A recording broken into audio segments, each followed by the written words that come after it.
ભાઈ તમારું નામ શું? મુકેશભાઈ કનુભાઈ ચૌધરી. મુકેશભાઈ કનુભાઈ ચૌધરી. હા. તમે આ ભીંડાની ખેતી કેટલા સમયથી કરો? કેટલા વર્ષોથી? 3-4 વર્ષથી કરીએ. 3-4 વર્ષથી ભીંડાની ખેતી કરો. હા. તો આ વર્ષે તમારા ભીંડા આટલા વર્ષ કરતાં કંઈક અલગ દેખાઈ રહ્યા છે. તો આ વર્ષે કંઈક અલગ ટ્રીટમેન્ટ કરી કે તમે? હા.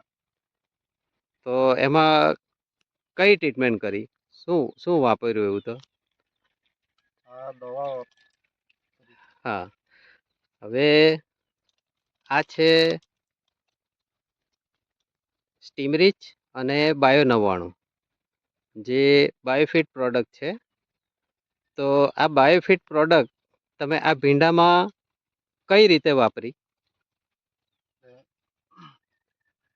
આનો ઉપયોગ તમે જે આ ખેતરમાં કર્યો છે, હા.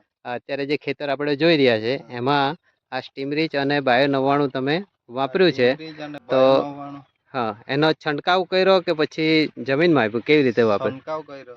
છંટકાવ કર્યો. હમ. તો કેટલું પ્રમાણ ભેળવીને છંટકાવ કર્યો તમે? આ 5 ml 5 ml બાયો 99. ના ને આ સ્ટીમરીચે કેટલું નાખ્યું? એ 30 30 ml હા 15 લીટર પાણીમાં ભેળવીને હા. છંટકાવ કર્યો. તો આ ભીંડા કેટલાક સમય થયો રોપેલાને? એ 40 દિવસ થયા. હા 40 દિવસમાં 40-50 દિવસ થયા હા એમ બાજુવાળા ભાઈનું કહેવું છે. હા. તો આ 50 દિવસની અંદર આ ભીંડાના ખેતરમાંથી તમે કેટલી વાર તોડ્યા ભીંડા? 4-5 વાર તોડ્યા.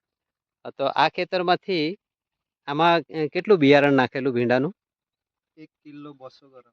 1 કિલો ને 200 ગ્રામ નાખેલું. હા. તો પહેલી તોડ કેટલા કિલો નીકળેલી? પહેલી તોડ 100 કિલો. 6 કિલો. ત્યાર પછી કેટલા દિવસે વરણી થઈ પાછી? 1 દિવસ પછી. એટલે ત્રીજા દિવસે પાછી હા. વરણી થઈ. તેમાં કેટલા નીકળ્યા?